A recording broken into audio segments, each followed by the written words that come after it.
All right, hello everybody. This is our CSE 413 final project that we did for this course, and I am Sam Briggs, I'm Brady Smith. I'm Zhiyuan. and we are excited to show you what we came up with here. So next slide. What we came up with is interplanetary travel.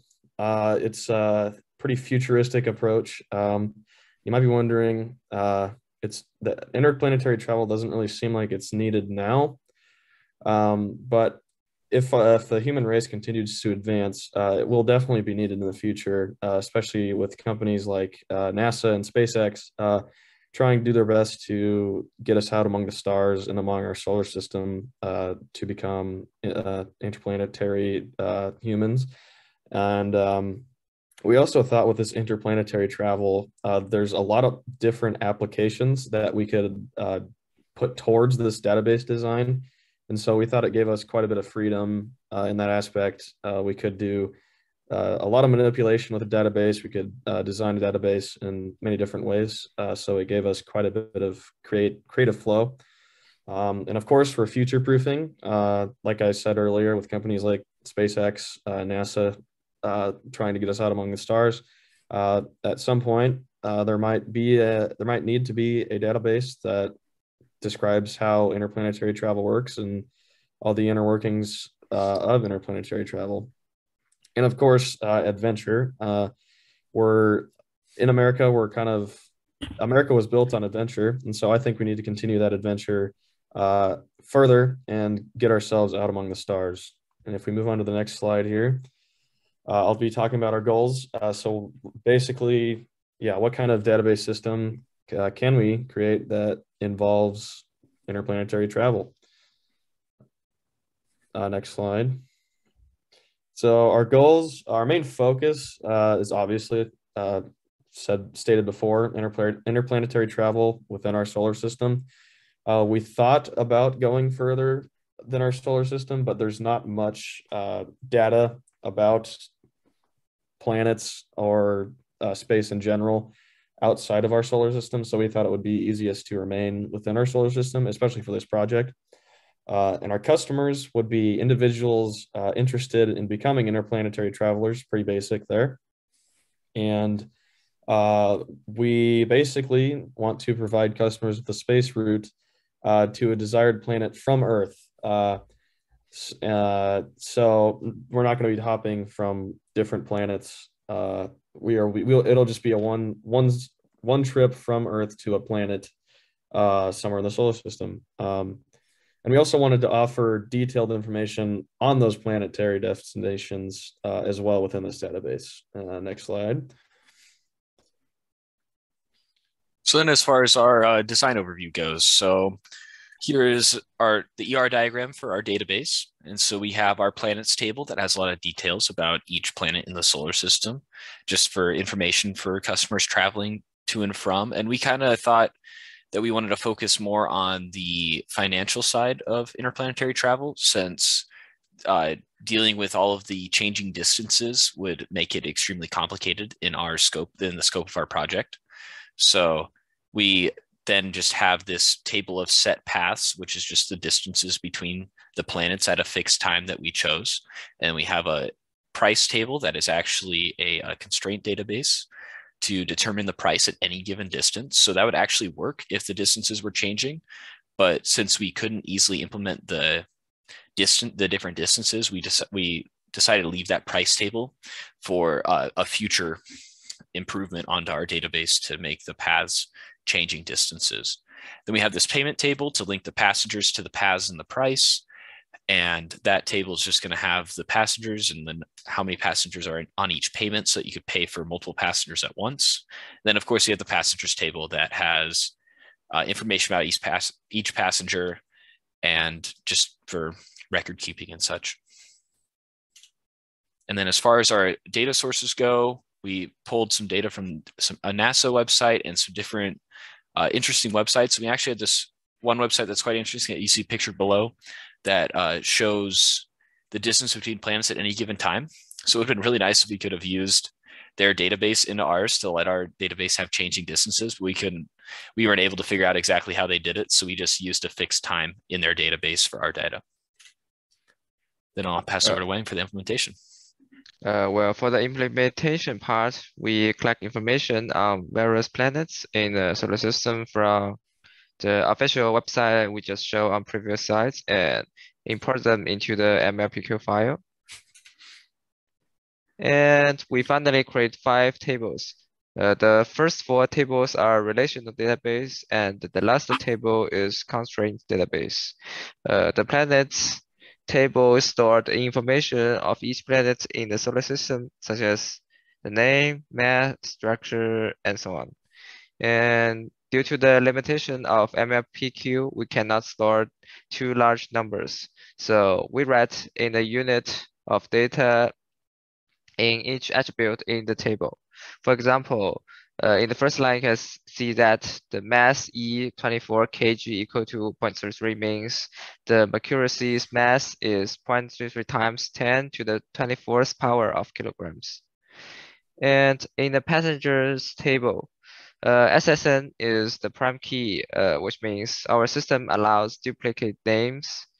And in the price table, we established the relationship between the distance and price in order to make the charges more reasonable. We adopt a gradual charging method.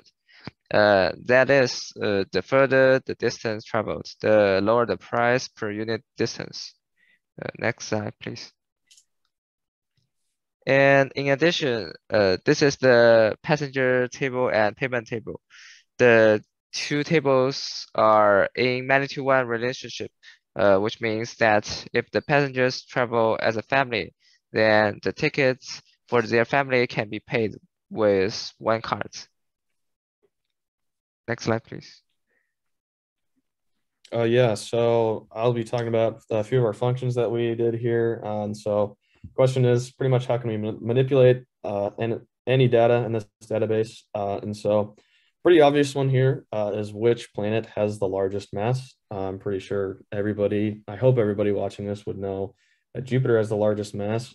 But in order to calculate which planet has the largest mass in our database, we had to select the name and the mass from the planets table, where this was a nested SQL query, and where the mass is greater or equal to all masses from that same planet table. And of course, you can see from the output, we got Jupiter with a mass of 1898 times 10 raised to the 24th, because we obviously cannot put a huge number like that into MLPQ. And if we move on here, we also decided a good function to have was to find the price for a trip to Saturn, or as you'll see later on, this works for any destination within the solar system on that given December 31st date. And so in order to do this, since that price table is a constraint relation, it's very convenient to calculate the prices for each trip. And so we selected the price from the price table and the path from the path table. And we set essentially we set the path destination to Saturn, and we set the price distance equal to the path distance, which in turn gave us our price, which a trip to Saturn here costs $160,000 and 160,379.75. And so these are some arbitrary numbers, as it's very difficult to determine what the economy will be like when interplanetary travel is available. So we decided to go with some arbitrary values to represent the prices of trips. If we move on to the next one, so like I was talking about, this is another example of that, finding a price for a certain trip to a planet. In this case, it's the moon. And this is the most affordable option. So anybody out there who wants to go to the moon can do so for a pretty reasonable fee. So for this query, basically just selected the price from the price table again, and the path from the path table. Same idea as the last one. set the path destination to the moon, and set the distances equal to each other in those two tables, the path and the price table.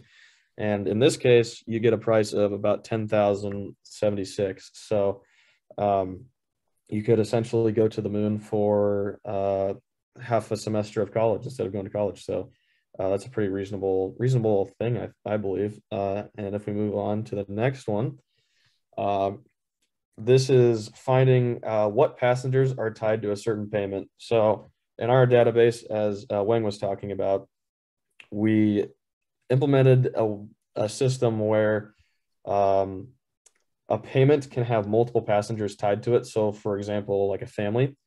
And so to get this value, we just select the social security number, first name and last name from the passengers table, where the passenger's payment ID equals some number. So for here, we decided to pick 12. And as you can see, the results of that are outputting 3 different passengers. Looks like they might all be in the same family. We got their social security numbers, first name, last name, and it looks like we have Jane, Rodney, and Alicia all traveling together on one payment. And another thing I'd like to go over as well is the reason we implemented a function like this is so we can easily find how much a price should be multiplied. So like I was showing earlier, the way the price table is set up, it'll give a value for one passenger to one destination. And so for a payment ID like this, where there's 3 passengers, we can obviously gather information that, hey, there's 3 passengers on this payment. So we need to multiply their travel or their destination price by 3. So if these 3 people were going to the moon, we'd multiply that previous $10,000 price by 3, and that would give us the accurate payment price for those payments. And moving on, I'll give it off to Brady for the map of the solar system. Yeah, so as well as the other database stuff we did, we also created a little map of the solar system with to scale distances and size of planets. We obviously had to scale it down quite a bit to make it fit on MLPQ. The planets are a little bit closer than they would normally be, but the distance is still to scale with what it would normally be. But if you look, you can see Jupiter and Saturn in the middle there, and the sun on the left, Neptune and Uranus way over there on the right. And then if you look really close between Jupiter and the sun, you can see some tiny specks. And I'll zoom in here for you.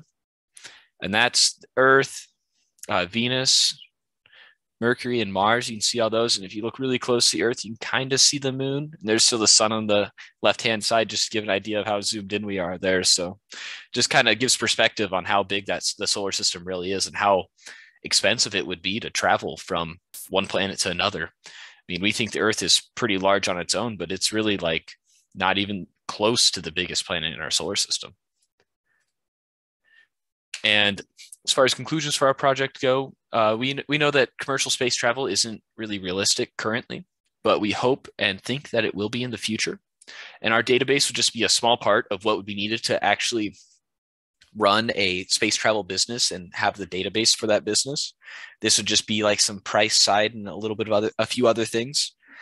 But since we set up that price table to have varying distances, as I said before, we could definitely improve the database by having varying distances on the planets that are accurate with the rotations around the sun. But that's just a little too complex for the scope of our project. And that's all we have.